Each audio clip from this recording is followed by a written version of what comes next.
It's a beautiful November day,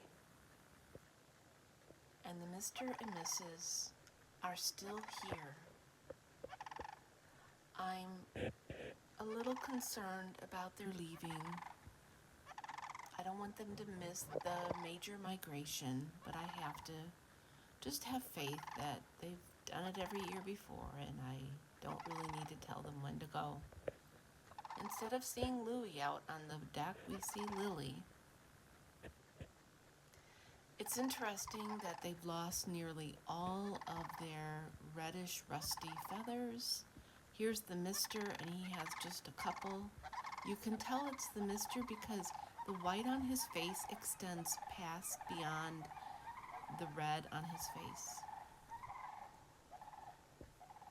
I love them so much.